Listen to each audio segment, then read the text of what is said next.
గతంలో మన ప్రీతమ నాయకుడు జగన్మోహన్ రెడ్డి గారు కరోనా లాంటి సంక్షోభంలో కూడా ఆయన సంక్షేమ పథకాలు ఇచ్చిన చరిత్ర జగన్మోహన్ రెడ్డి గారిది.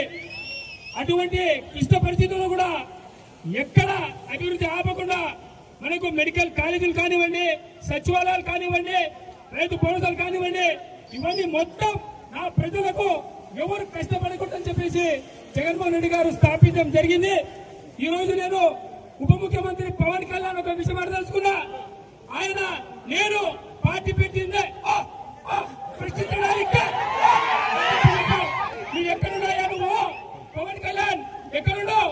కనీసము మీరు కొత్త కన్స్ట్రక్షన్లు కట్టకపోగా ఆ జగన్మోహన్ రెడ్డి గారు కట్టినటువంటి బిల్డింగ్స్ అయితేనేమి, కాలేజీ అయితేనేమి ఆపాల నువ్వు ప్రశ్నించాలి.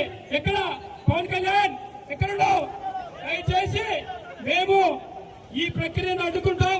మేము విద్యార్థి విభాగం కానివ్వండి, యువత విభాగం కానివ్వండి, అన్ని అనుబంధ సంస్థలు, ప్రజలు, నాయకులు ప్రతి ఒక్కరూ ఈ మెడికల్ కాలేజ్ రద్దుని వెంటనే మీరు రద్దు చేయాలి.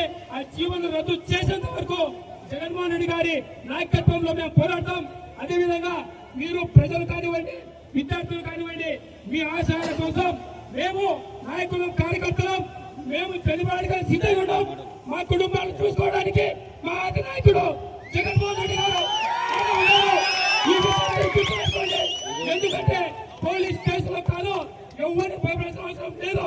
మీరు ఎంతమందిని లోపలేస్తారు, ఎంతమందిని చంపుతారు, ఒక్కడిని చంపితే 1 కోటి మంది పుడతారు. ఈ విషయం అందరూ గుర్తుపెట్టుకోండి. జై జగన్, నాయకత్వం, జై జగన్. Thank you Khan. ఇప్పుడు శ్రీకాంత్